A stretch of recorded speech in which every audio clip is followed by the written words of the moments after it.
Mock Certification 2 Summary. We know phlebotomy is a practice of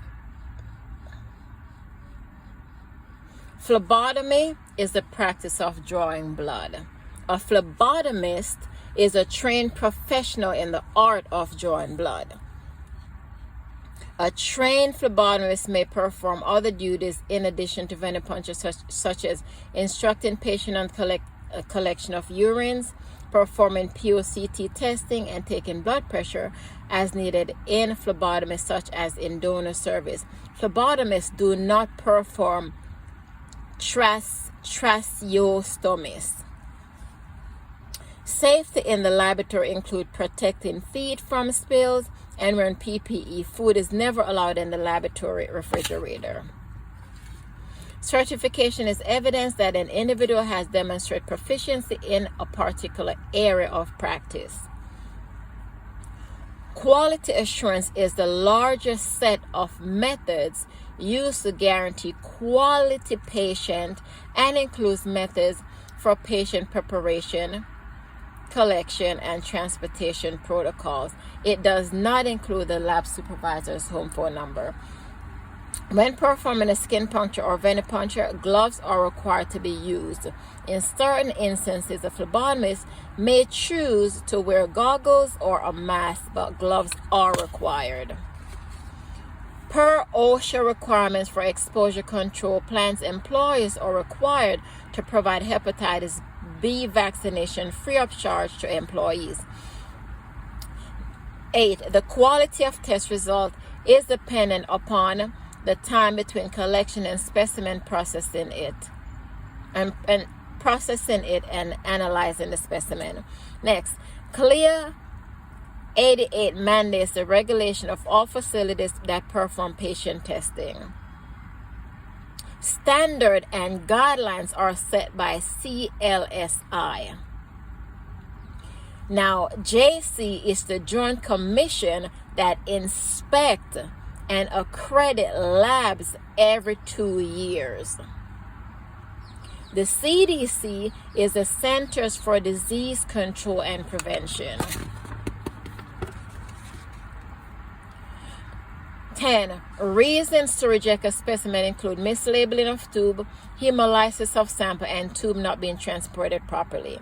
11. The first and most important step in phlebotomy and when performing tests is proper patient identification.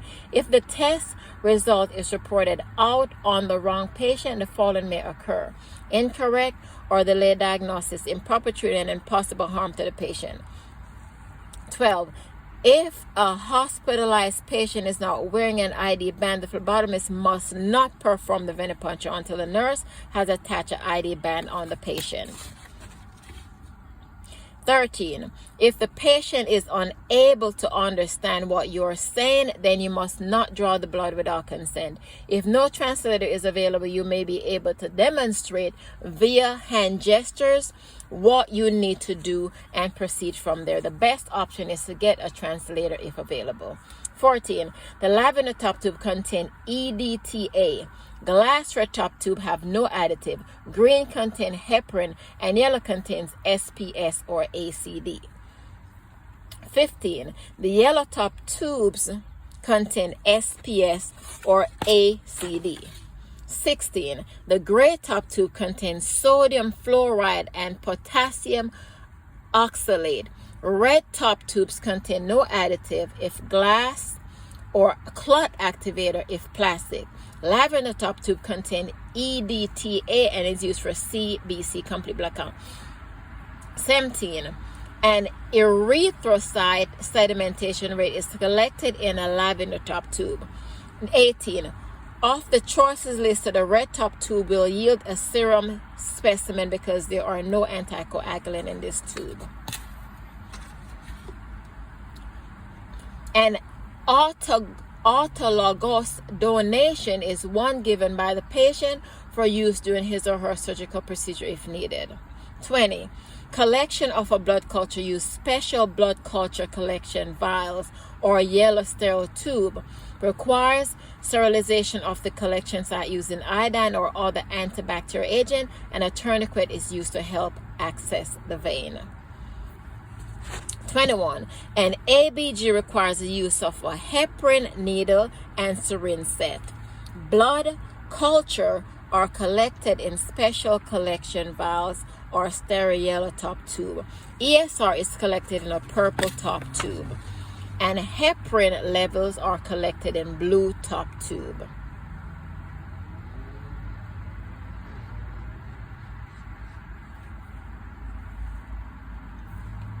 A specimen being tested for cold agglutinins must be kept at 37 degrees Celsius to prevent agglutination. Also, if a patient is known to have a cold agglutinin, the specimen must be collected in a pre-warmed tube and the tube kept at 37 degrees Celsius prior to testing to prevent problem with the instrument. 23. Ammonia, pyruvate, and lactic acid tests require that the specimen be kept chilled in a slurry of ice from time of collection to testing. 24. Gloves, tourniquet, alcohol are required for performing a venipuncture. Stickers are not required but may be given to children after venipuncture depending on the child's age. 25. The maximum depth of a heel puncture cannot exceed 2.0 mm due to the close proximity to the bone. Puncture of bone could result in osteochondritis or osteomyelitis. 26. If a tourniquet is too tight on the patient's arm, capillaries may rupture, causing petechia.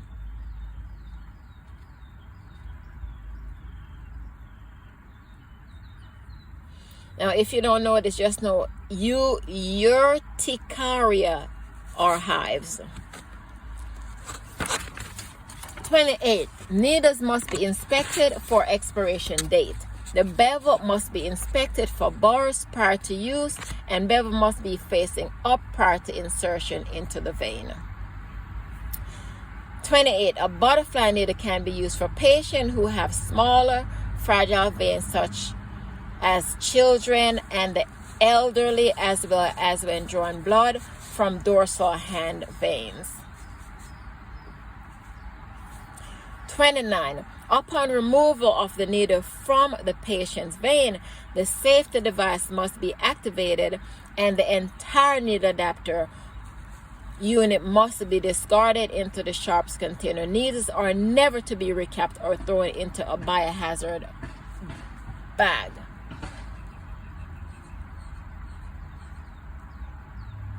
A rigid puncture-resistant sharps container must be used for disposal. 30.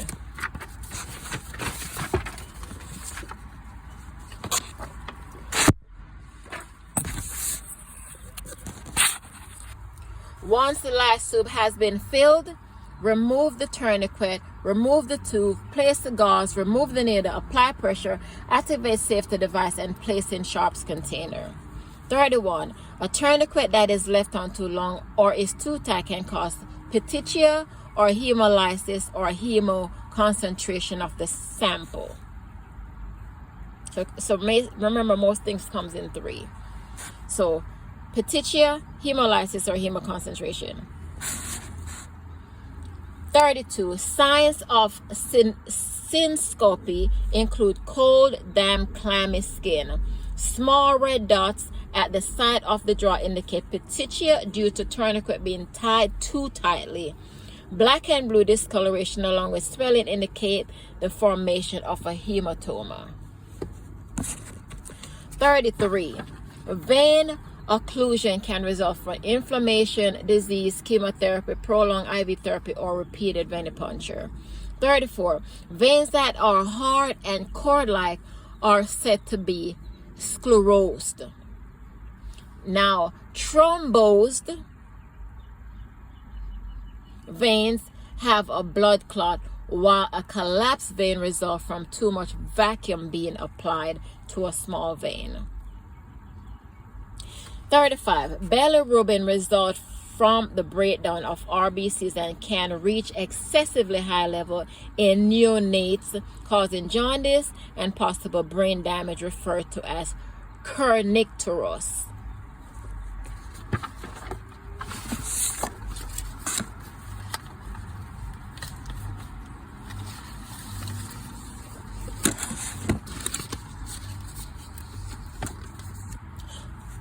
A shortened bleeding time can be due to the incision being too shallow if the device was lifted off the arm too soon.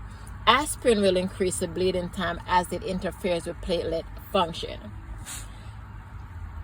37. Aspirin may increase the patient bleeding time as it interferes with the platelet function. CBC, ACG, and heparin time are tests unrelated to aspirin effects. 38. Midstream clean cash collection are performed to determine if the patient has a UTI and therefore must be collected in a sterile container. The test is not stat and is not obtained by a phlebotomist or other trained healthcare professional. However, they may be called upon to provide an explanation of instruction to the patient. The patient collects the specimen. 39. Amniotic fluid is analyzed for genetic studies, lipids to determine fetal lung maturity, and bilirubin to assess hemolytic disease of the newborn, among other analytes. As such, the specimen is put into a sterile container and must be protected from light and transported to the laboratory. Stat. 40.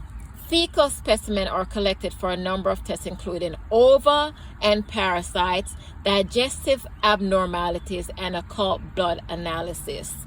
41. ABGs are to be delivered to the laboratory within 30 minutes or less if not on ice. 42. Safety equipment for ABGs include gloves, a fluid-resistant gown, and face shield. 43. An NP culture is useful in diagnosing whooping cough, croup, and upper respiratory infection. 44.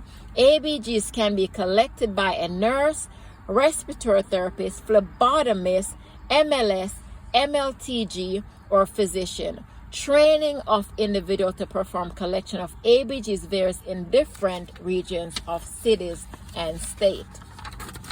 45. There are a number of reasons why a dermal puncture would be preferred over a venipuncture, and the reasons include patients who have frequent blood drawn, burns on their arms, or who are at risk for venous thrombosis. 46. There are several things to consider when collecting blood from a child, such as psychological aspect of the draw, logging the amount of blood collected to avoid depletion, and performing a dermal puncture whenever possible.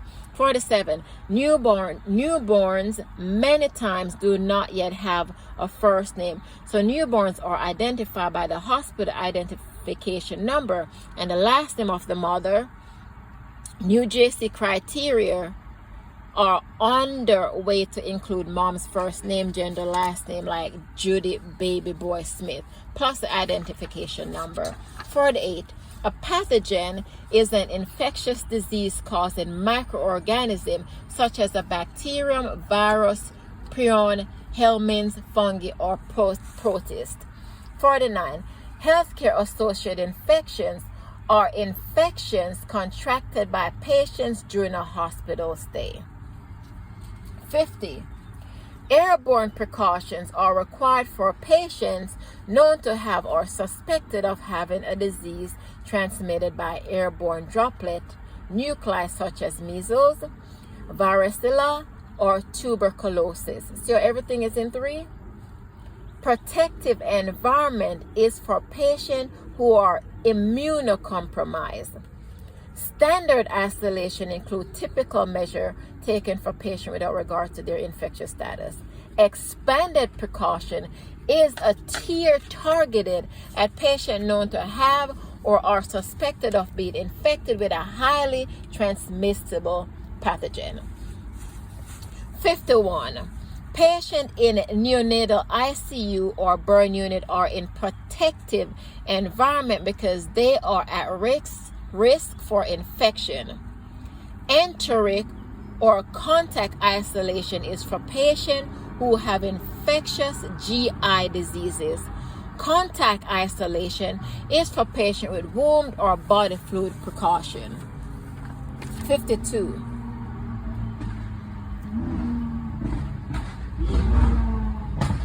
An infection is the invasion of growth of a pathogen. A pathogen is a disease-causing organism that causes infection due to viruses, bacteria, protozoa, helminths, fungi, protists, prions, and such. 53. Infectious agent, also called pathogen, include bacteria, virus, protozoa, and fungi. 54. Red blood cells are also referred to as erythrocytes. White blood cells are referred to as leukocytes, and platelets are referred to as thrombocytes. 55. The most abundant white blood cells is a neutrophil. The least abundant is a basophil. And megakaryocytes reside in the bone marrow. So they're the mega is what makes all that stuff. 56. The average adult has about 5 to 6 liters of blood. 57. Veins carry blood back to the heart for reoxygenation as it passes through the cardiopulmonary pathway. Arteries carry oxygenated blood away from the heart to all tissues in the body. 58. The outermost layer of the heart is the epicardium. The heart muscle is the myocardium, and the inner layer of the heart is the endocardium. 59. The upper receiving chamber of the heart is the atrium. The lower chamber is the ventricle. The aorta is the major artery coming off of the heart. Valves allow blood flow between the chambers. So, yeah, there you go.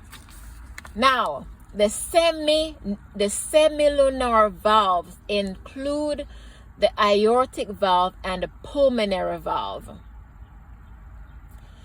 The mitral, which is also known as bicuspid valve, and the tricuspid valve are the arterioventricular valve. 61. The aorta is the major artery of the body. 62. In the tissues, carbon dioxide and oxygen diffuse through the capillary walls. The bronchi are in the lungs, and the loops of Henle are in the kidneys.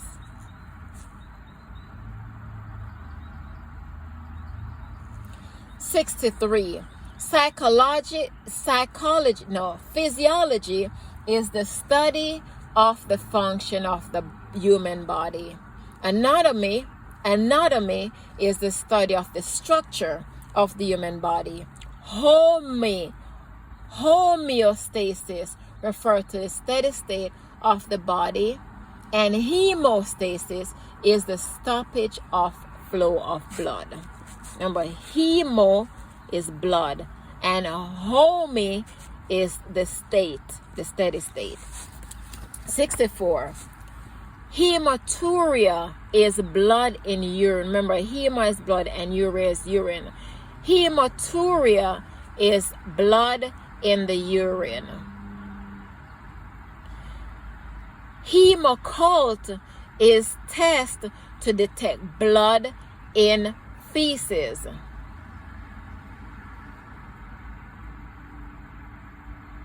So hemoccult. Now a hemo Stasis is the stoppage of flow of blood. Hemoconcentration is the increase in the concentration of analyzing blood due to tourniquet being tied too tightly. 65. Hemostasis is the ability of blood to clot when necessary, thereby repairing damaged vessel. 66. Hematopoiesis is the formation of blood cells. Hemostasis is the ability of blood to clot when necessary. Homeostasis is the steady state of the body. Leukopoiesis is the formation of white blood cells.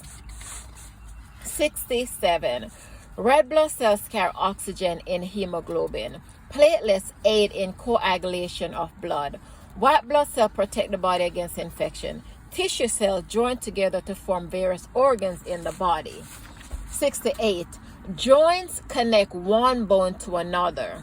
Ligaments help hold bones together. Tendons connect muscles to bone. Pivot is a type of joint. 69. The abdominal cavity houses the spleen, liver, and the stomach, as well as other organs such as part of it, the intestines, pancreas, and gallbladder. The rectum is the lower pelvic region. 70. Muscles of the circular system are non-straight involuntary muscles.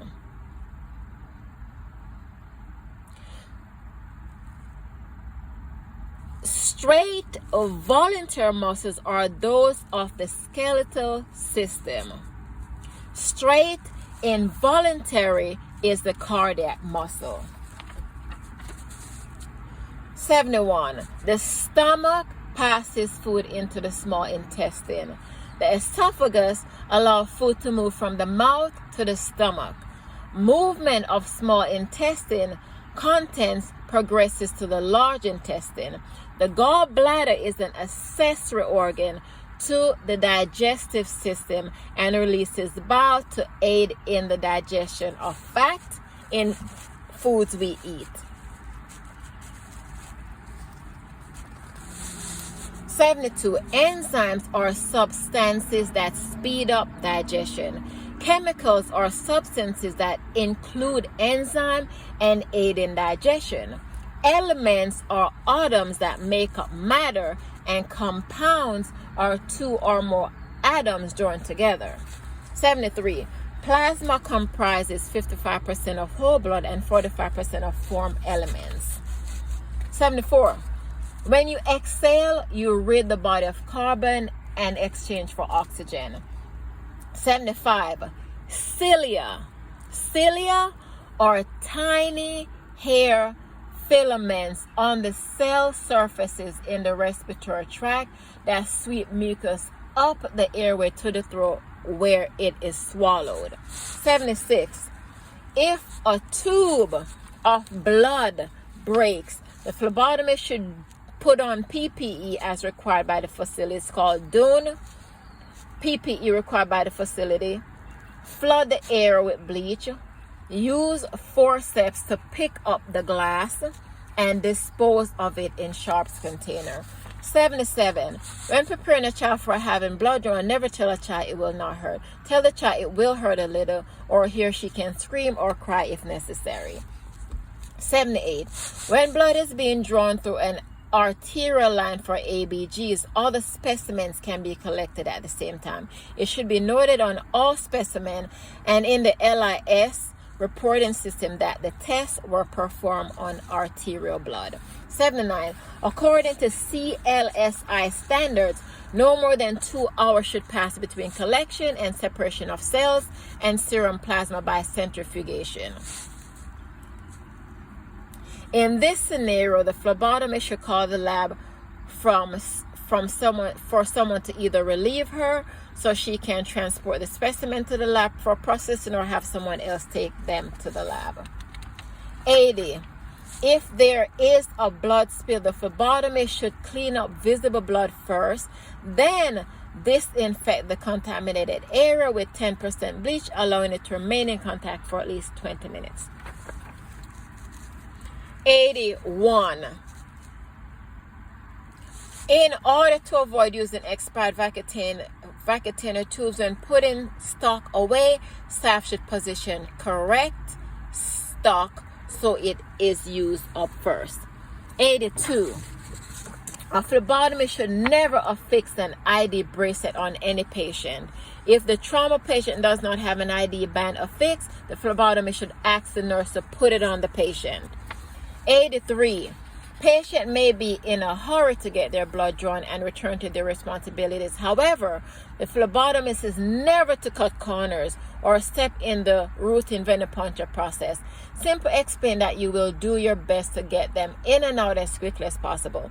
Make sure they understand the policies you must operate on, such as labeling tube in their presence and making sure bleeding has stopped. You can let them know that this is required for their safety.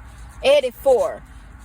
The only specimen still viable after 18 hours is a glucose drawn in gray top tube.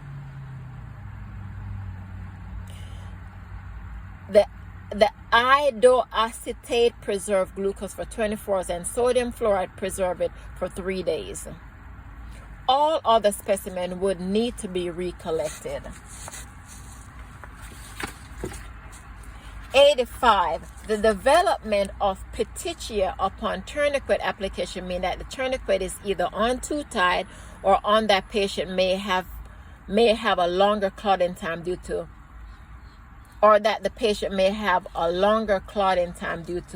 faulty platelet function. The phlebotomist can continue the procedure but expect a longer clotting time.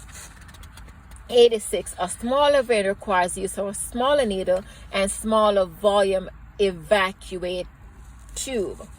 Given the choice, the only option for the patient would be a 22 gauge needle with a Vacutainer. The larger the number, the smaller the needle gauge. A 25 gauge needle is too small for venipuncture and would potentially result in hemolysis of the sample, which would then interfere with testing and yield an erroneous result. 87.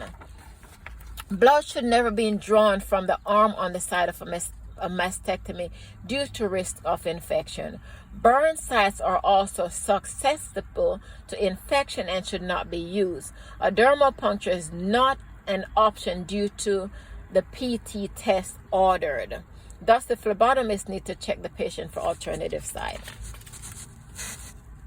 88. Access to venipuncture site may be difficult in some obese patients. Since the test to be collected is the CBC, the best option is to simply perform a dermal puncture. 89. The phlebotomist has left the patient at risk for AIDS. No, I'm not reading that. 90. Anytime PPE become contaminated, it must be removed and replaced with a fresh PPE. Breaking the chain of infection requires that contaminants be removed as quickly as possible and not come into contact with others. In this case, the phlebotomist would be a risk to patient, blah, blah, blah. 91. All patients typically arrive at the laboratory in possession of a requisition given to them by their physician. In this scenario, the physician office called the patient and told her to get a stat CBC. Since there is no requisition and no record of one being phoned in and or fax, the phlebotomist should call the physician, get a verbal order, and request a follow-up order be faxed over. 92. Given the choice, of phlebotomists who are processing a COC specimen is called to a code blue should sign the specimen over to another phlebotomist to finish the process, thereby maintaining protocol to ensure that the specimen is always in the custody of the person legally entrusted to take care of it versus leaving it unattended. 93. A clean cache midstream urine is to be collected after the patient voids several milliliters of urine to flush any organism that might be in the urethra. Since the patient collected the entire specimen, it needs to be recollected. The nurse should be informed So he or she can assess the elder patient in collecting a specimen correctly or catch specimen. 94. And amniotic fluid must be protected from light to prevent the breakdown of any bilirubin that might be present in the specimen. It does not require a slushy of ice or a heel warmer. No aliquoting of the specimen is required. 95. The phlebotomist should document what happened during the procedure and the interaction with the angry patient. Litigation occurs many times because the patient is angry. If the phlebotomists are properly trained, perform within the scope of practice, and provide expected standard of care to the patient, she should be protected from a charge of negligence. Having a complete account of what occurred will provide evidence of what occurred within moments. This is if a patient difficult venipuncture on a very angry patient. Okay. The next one is 96. It is never okay to tell patient the result of a test, even if you know the patient. All test results and medical record are protected by HIPAA. The scenario was a HIPAA violation, created liability for laboratory and a violation of physical patient integrity. You should never tell, even if you know them. 97. Given that the specimen is properly labeled and date and time are within the time limit for testing, the phlebotomist should process the specimen and deliver it to the appropriate department for analysis. Check-in for expiration date prior to use is part of quality assurance, which guarantees quality patient care through a specific program that encompasses both technical and non-technical procedure through performance of written procedure. Quality control refers to the quantitativeness method to monitor the quality of procedure via calibration of equipment and use of control material to ensure the equipment is functioning properly. A delta check is a QA procedure that helps to spot identification error by comparing previous patient result with current result. 99. If a needle stick exposure or other type of bloodborne pathogen exposure occur, the phlebotomist should first perform first aid and then complete an accident exposure report and follow facility protocol for risk assessment of the exposure. 100. A 10-year-old is not old enough to give informed consent for medical procedure. To perform venipuncture without the child's parents or legal guardian could put the laboratory at risk for lawsuit. The child should be asked to go and get their parents from the parking lot. 101. The physician improperly performed a venipuncture on her mother. The phlebotomist could offer to perform the procedure for the physician, but since that is not a choice, the incident should be documented and the supervisor informed. And that's it.